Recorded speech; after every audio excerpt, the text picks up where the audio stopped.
Hello, everybody, and welcome to episode 6 of Sitting with Sean. I'm your host, Sean. And today I have a very, very special guest, somebody that is very, very important to my recovery. And you'll learn why here in a second. But I'd like to introduce Jen Galvan. Jen, would you like to introduce yourself? So I am Jen Galvan. I am the peer support professional trainer here at Alaska Behavioral Health. And I am soon to be changing roles, so I can't really say what that is at this point. But it continues to train and evolve, so that's what's important. I've been in my own recovery journey from trauma over the last 20 years, and finally found a platform where I could use it to help someone else. So that's why I do what I do, and that's what made Sean and me cross paths. Absolutely. And, first off, before we start anything, I want to thank you for everything that you've done for the recovery community, because you have more of an impact on people than I think you realize. So Jen and I met in November 2020.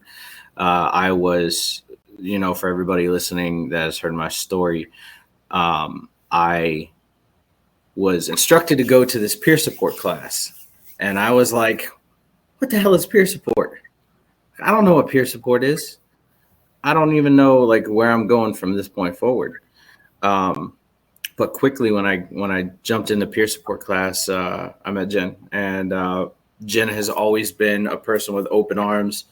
Come, you're wanted, you're welcome. And so she's been a big part of my recovery. Anytime that I've ever needed help, I've reached out to her, and she's always been timely there.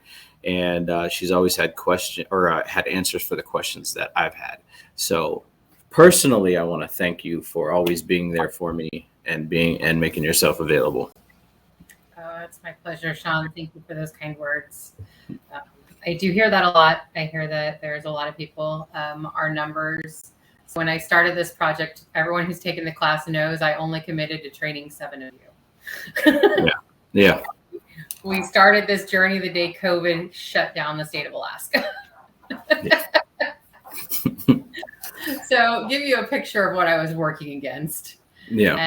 And I am about to close my last class. There's still plenty. This training will continue indefinitely, but my last class ends on June 23rd, and I will have trained just shy of 600 of you. That's outstanding. That is outstanding.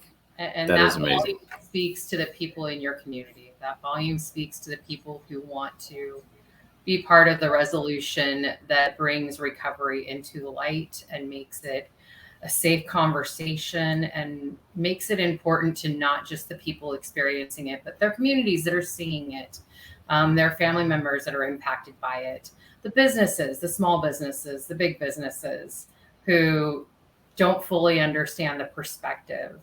Absolutely. Numbers. Yeah. And there's a slow burn revolution that I'm starting to see happening right now. And,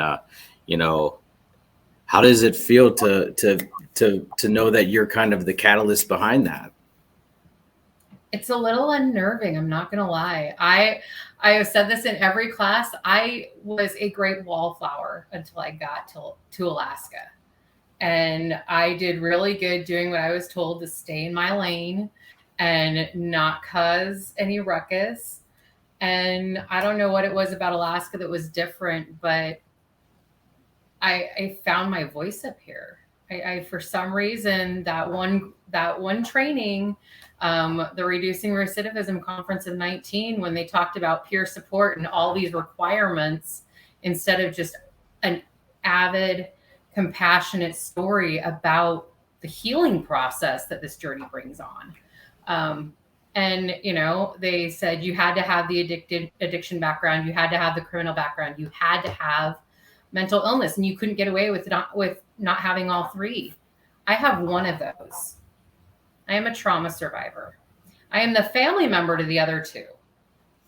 And I just remember feeling how unfair that was, coming up here with a decade of work experience as a peer support professional and being told that I no longer have value. And while that may not have been the intention, that's what started the evolution here at AKBH. Was I wrote an email that night. I was pretty pissed off. As you should be. I wrote an email to my leadership and I let it sit in my drafts box for the weekend because it was pretty catty and sounded like a little teenager. And so I polished it and I added a couple of my own ideas. And the response then was, we'll tell you when to stop. And here we are 3.5 years later. And I still haven't gotten an end date. So yeah, it just happened. When something good is happening and people around you are noticing, I don't think that they want you to stop. They want you to keep going. No. Between that, the leadership team here has just been amazing. They've been welcoming to all my chaotic ideas and the fact that this is just stuff that I did in college. Like all I've done now is unpack the papers and polish them to meet Alaska's needs instead of Washington. And so until they say no, you guys are kind of stuck with me. Hey, and that's okay. We're glad to be stuck with you. You're just like, you're one of us. You're one of us. So Jen, can you tell us a little bit about what it was like prior to getting into your own recovery? Oh my God, I was such a mess. So I remember, my trauma stopped when I was about 22. I am a survivor of all abuses, so sexual, physical, emotional, and mental.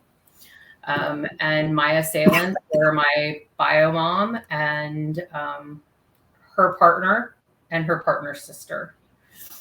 And I remember, the more you guys talk about like heroin addiction and stuff like that, the needle stuff, the more horrified I get. And that was actually a trigger I had to work through in training y'all this last 2 years, was because I have never used drugs.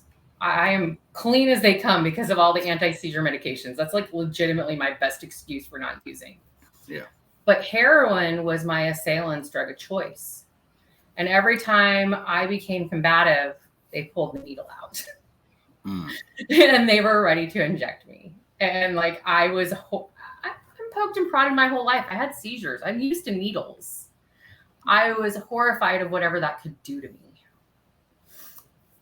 And so as I learned how to teach you guys around addiction, not having that firsthand experience, I had to also calm my own nerves that I was in a safe place to talk about this. And, prior to that, I talked to a therapist. I was hospitalized 7 times. The state of Washington threatened to take my kids away from me because I was having too many seizures, which is actually why the brain surgeries came into play. And so over, all that stuff happened in a 3 years time frame. And I swear to you, I am such a coward. Like my only thought going into any of those 4 brain surgeries was just don't let me come back. Just don't let me come back. The girls will be better off. The world will be better off. Just don't let me come back. And I was okay with that. 24 years old, and all I cared about was not living. Like my memories of that image go all the way back to sitting in my window at 8 years old, being just flabbergasted why I had to live through this. Yeah. And so when I came through the brain surgeries, okay, and of course they take out this piece of your brain, and this temporal lobectomy is what they were called. And it was about the size of a golf ball. So picture that much being just removed. And of course it couldn't remove the part that causes all this trauma and turmoil. It just has to remove something completely different so you can be confronted by it. Yeah. And that's what happened. What I learned when I had the temporal lobectomy in 2004 was that my seizures were actually my coping skill. Wow. Life got shitty. I checked out. Like I'd have the seizure, I'd be passed out for a couple hours because it just fatigues your whole body. Yeah. And anyone who talks about potentially having seizures because of alcoholism. Try having them for medical conditions you have no control over. Like, I do not envy y'all. My heart goes out to anybody who experiences a freaking seizure. Yeah. Because they're so exhausting. They just take everything out of you physically. And that was my coping skill up until April 19th, 2004. I've been seizure free for 18 years now. Almost. That is amazing. And that's when shit got real. April 19th, 2004 was also the last time I saw my late baby sister alive. I got left in the hospital 2 months earlier by my ex-husband. I met my current husband and his mom that year. And if it could have gotten worse, I'm sure it would have. But it, those 5 experiences in about 8 months' time rocked me to my core. And it started a journey where I had to either own it and love myself through it, or I wasn't going to get very far. It just wasn't going to happen. Yeah. It just wouldn't. And what I see all you guys go through with your drug addiction, rehabilitation, with overcoming that, I can so freaking relate. Because that is the thing I have to face every day, is behaving better for myself. Because I say it in class all the time, our symptoms are just as bad on us as the addictions. We are addicted to our behaviors too. Yeah. We are addicted to the things that worked well, even though they really weren't working well. Yeah. And I fall back on those quite a bit sometimes, depending on how stressed out I am. And sometimes I really question why I even wasted the time doing that, because those seizures were so helpful. Right. Yeah. I can really relate to when you said that you didn't want to wake up from the surgery.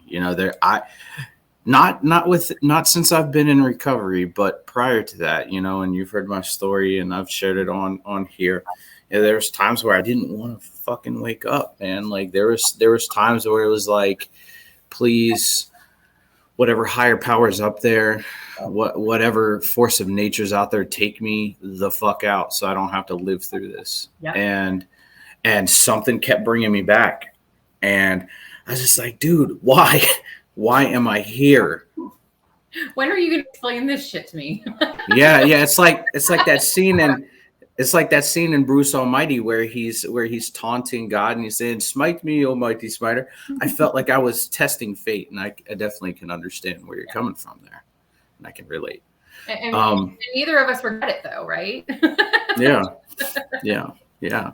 Well, even then, and I said this in a podcast yesterday. I said, in my right mind, I would never take those actions, and that's why I wasn't in my right mind. That's why I took those actions, because there were substances involved. There was, untreated mental health disorders involved. Yeah. And now I could never imagine saying that. I could never imagine saying, "Please, God, put me out of my fucking misery," It's more gratitude at this point, for sure. Yeah. I'm grateful and happy to be alive, because, I get to surround myself with amazing people like you, that when I'm feeling like shit, you message me and say, "Hey boss, you doing good?" No, I'm not doing okay. It's amazing how we're kind of wired into each other at this point in recovery, where we just know who needs to be outreached and connected with for that purpose. Absolutely. Well, what led you into recovery? What changed for you? My husband. I can't say anything else. Okay, so here's the ironic part about my little love story, that really is my healing power. And so I was going through my brain surgeries. I was also going through a separation with my ex-husband, who decided that leaving me in a hospital and telling me he was leaving me for a 16-year-old was a great idea, because that's not going to screw with anyone's brain. But my husband was my older sister's roommate. And I had 2 girls in tow. My girls 2 and 5 when I started the surgery process, and this divorce was going on. And I'll never forget all the complications. I couldn't be home with the girls by myself because of medical needs. And so I went and literally couch surfed. My girls got the bedroom, the spare room, and I got the couch while I was going through these surgeries, which is not comfortable. It's one of those old half circle couches. So there's no straight line anywhere on this couch. Yeah. And my husband was being kind, and he was just like, you know, you can come use my room. It's fine. You know, we won't get into the real part of that, but you know, that was his justification. Yeah. And I'll never forget my sister, my bio mom, none of them, you know, they barely visited me in the hospital. And he would come from the time he got off of work and skip the bar and the drinking. I mean, he was to quote my daughters when they introduced him to friends, my daddy's a professional drinker. Wow. And that's only because of the stories they knew, not because of what they saw. Yeah. But imagine the hell that causes in school. Yeah, I can imagine. But he was a pro. Like, he would drink it until the sun came up and the restaurants were opening, and he'd do breakfast and he'd go to work, and then he'd come back and repeat everything all over again. Yeah. And he was skipping the bar and coming to me just to visit, just to make time.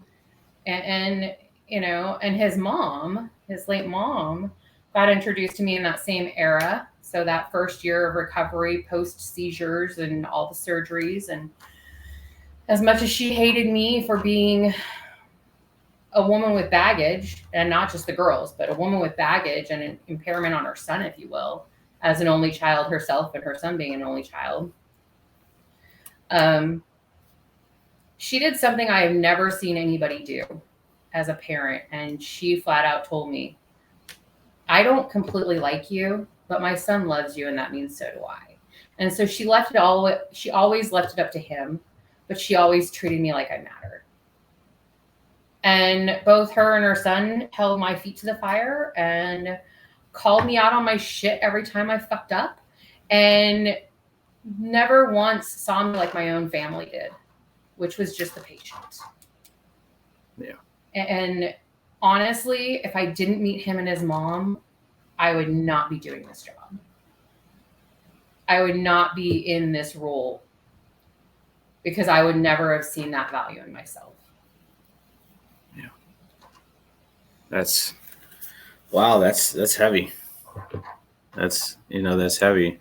I can relate. My current mother-in-law, she kind of did the same thing for me, and held me to the fire. Even when, like, I made some of the worst decisions in my life, and there was that question of, is he really worth it? She said, to my wife, she said, Michelle, it's your decision. I'll support you in any way. Yeah. But I want to see you be a better human being. And trial and tribulation, just, failure after failure after failure, to being on the right path. And I have this great relationship with my mother-in-law right now, and I'm blessed to have that. And she's a huge supporter of everything that I do. Every certificate I get, I run to her house and I'm like, hey, look, I did it. Yeah. Even the peer trainer, I was like, look, I did it. I was like, this means the world to me. And it showed, and I love to see the proud look on her face. Like, you did it. And it's not for my satisfaction. It's to show her that, that I'm doing it, and I made a promise, and I'm doing it, and continue to do it. Following through with your commitment to yourself and your partner and absolutely your family. And I think that's a big part of it. Miguel will always push back on me and say, I had nothing to do with this. And I'm like, yes, but if you hadn't showed up and you hadn't seen my potential, like, I don't think I would have seen her either. Because part of why I don't have a great relationship with my maternal side of my family is the last holiday I spent with them, I was educated. And this was just after Patty passed away. My mother-in-law passed away October 25th, 2012. And that was the first set of holidays I begrudgingly spent with my bio family. Like, I love to host. My first life, I was a chef, and I love to cook and throw parties and do that kind of stuff. And I will do that till the day I am 6 feet south, because that's just one of the gifts I have to offer somebody. And you can always heal someone through their stomach. Absolutely. I agree. I couldn't agree more. And I was sitting with my uncle at this holiday gathering, and I was telling him I was pretty upset with them. I'm like, you guys never invited us until Patty was deceased. You guys never invited me and Miguel to anything until Patty passed away. And you guys didn't come to any of my things that were celebratory. Like, you skipped both my college graduations. You didn't even go to my high school graduation. And to me, I found out walking into pomp and circumstance, there was actually a diploma in that case that night. That's how close I was to not graduating high school. And so when I'm sitting here talking to him, he says, well, you understand. Our job for you as your family was to take care of you. Now no one has to figure out how to take care of you, and that's kind of bewildering to us. And I'm like, have you not been here? Do you realize all this shit I had to go through on my own to get here? Do you realize all that work was my work? And this is the credibility I get as being a bad patient. That was the nail in the coffin. Like, within 3 years, I was completely estranged from them. I severed all ties. I was like, no.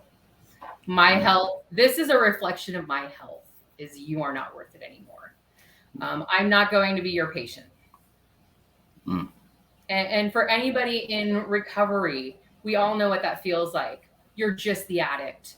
You're just the fill in the blank. You're never going to amount to anything. Yeah. I didn't think I had to explain that to my own family. I mean, I had brain damage ultimately my whole life. At this point, there's just a vacant hole that if you run an EEG or an MRI or any kind of ultrasound on it, you can see a big blank space up there that nothing will ever fill again.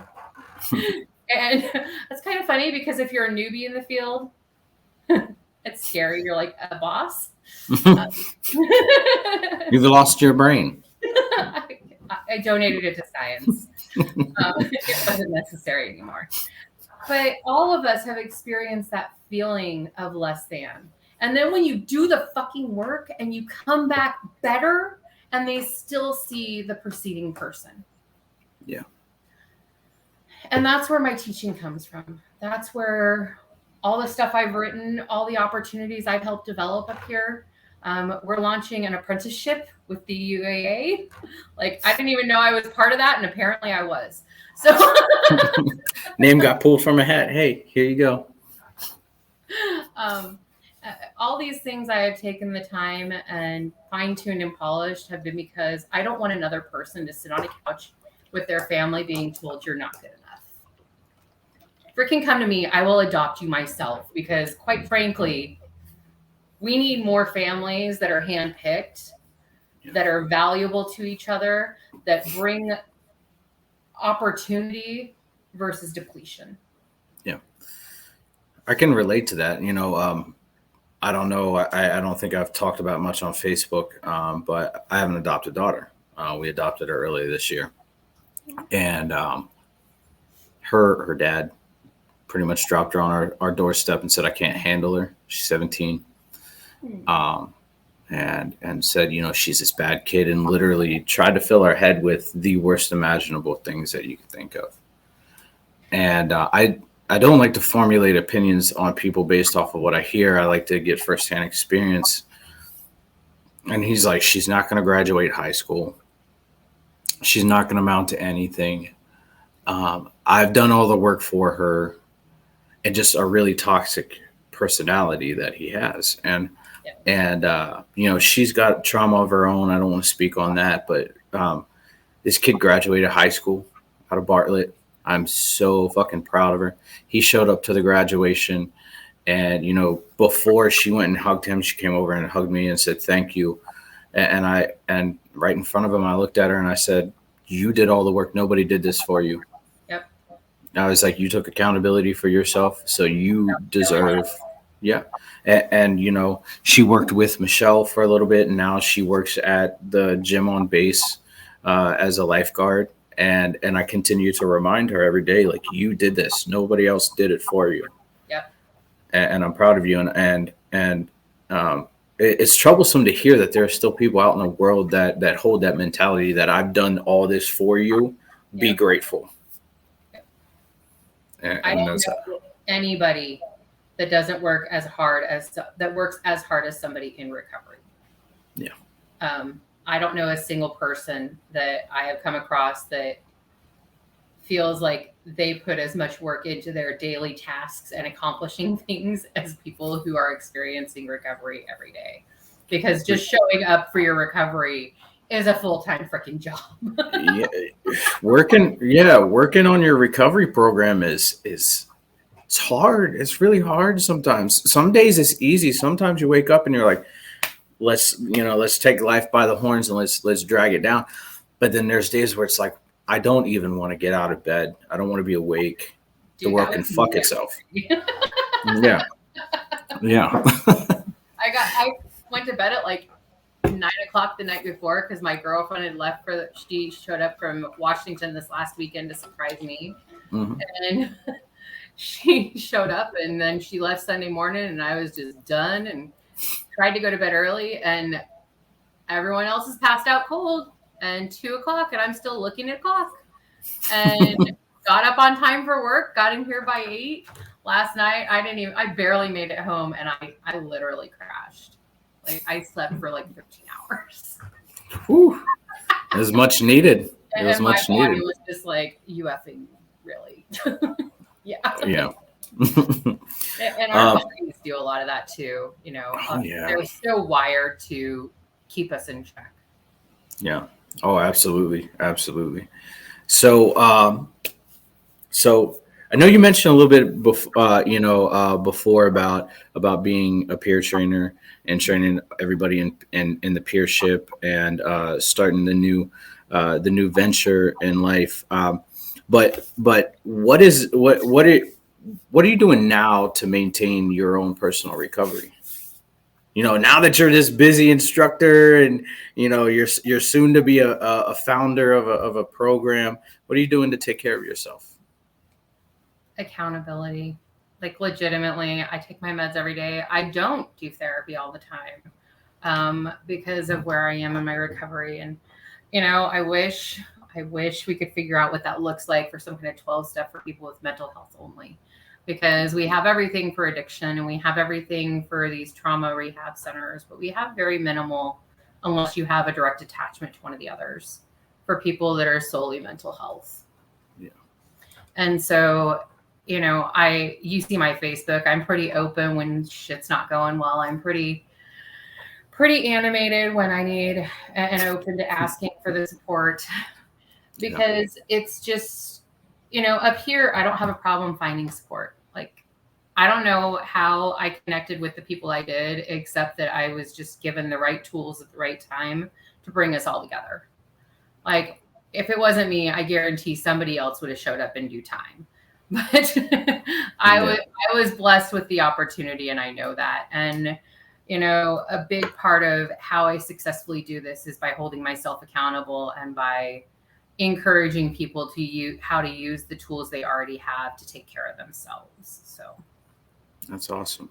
You said you don't know how you got so many of us together. It's kind of like that saying, build it and they'll come. yeah, And that's what you did. You built it, and we came in droves, and we continue to come. yeah, you do. And you guys have empowered, a new generation of peer trainers. And I'm one myself, and I'm eternally grateful for all the service work that you put in. And I will never not thank you for what you have done for me, because you've provided a pathway that I've wanted for my whole life. And I'm going to tell you something I've never told you before, and I've told a handful of people. I wanted to be a psychologist. When I entered into Veterans Court, and they said you've got to either work or go to school or service work, I was like, well, what better chance to go to school and be a psychologist, and I fucking hate school. Like, absolutely despise school. I don't even know what got in my brain that was like, smart idea, enroll into college, right? Yeah, yeah. And I even applied and got voc rehab from the VA. I applied at APU, and even got so far as to get the acceptance letter. And pandemic happened, and they shut campus down, and then they limited the number of students, and it felt like the world was falling apart around me because I didn't get what I wanted. Yep. And little did I know, a mere 8-9 months later, I would be introduced to a person that essentially paved the pathway to do, for me to do what I do today. And you're that person. Aww. Yeah. Awesome. I've had this lifelong urge to help people. Yep. And I couldn't help people until I was okay with myself. And then I was like, in Veterans Court, after I was kind of told, hey, this college thing's not going to happen. I was like, well, shit, I don't know what to do with my life. I guess I'll go work at McDonald's for a little bit. And I mean, with my record at that point, I wouldn't have been able to. But I did service work elsewhere, and then when the opportunity arose, and I got that information from my MRT facilitator, I was like, now's my time, and let's run with this. Let's run the ball with the ball. Yeah. And then you created these doorways. The doorways were there, but you were the one that opened it. And I will also thank you because I'd never shared my story before. I had never shared my story. And because of that portion of your class, it gave me a key that I didn't know was there. And it opened up a doorway to this life that I'm living now, and to a more healthy recovery, because I wouldn't know these recovery skills had I not really attended your class and half-assed it. So, you're not the it's okay. Yeah. So, a portion of my recovery, you paved the way for, and I really appreciate that. Oh, I love that. You want a good laugh? Yeah. So I took the ASVAB in high school. Mm-hmm. So 20 some years ago. And the top three: forensic psychiatrist. Wow. JAG. You've been in the service, JAG. Yeah. You know what they are. Yeah. A lawyer. And chef. Wow. You fill two of those three roles. I was gonna say I've got 2 out of 3, and I'm good with that. That is wild. That is wild. Yeah. So as far as any suggestions or advice for people that are contemplating recovery, that are just starting their journey out, that are deep enough into their recovery where they feel I am of use to a community, what suggestion would you give for them? Well, for the first group, the newbies, stop second guessing yourself. Your story is there. Your journey is happening. And in due time, it will look the way you aspire it to. So for the first ones, trust yourselves. For the ones who are feeling some pathways that they really don't have any clue about, and they don't know what's next because they're kind of in that initial rut after you've gotten through the honeymoon phase of onboarding into recovery, take the peer class. Don't even worry about what it's going to do for you as far as a career goes. Take the peer class for you. Because I really do believe that a good half of you guys that have taken my class will never even use it as a job. But with your fellows in recovery, with your advancements in your own life and your own journeys, this is just another set of tools and skills that you can take to work with you every day. And for those of you who are what's next, like chomping the bit, you're bored, you're done focusing on you, which is a big part of what recovery is. It's that next step of giving back. Come take one of the trainer classes. come take one of the supervisor classes, contribute to your community in a way that is literally just resharing your own journey. Like that is all I have done for the last 3 years up here as a peer support trainer, as the one writing the trainings, as the one showing up at the meetings.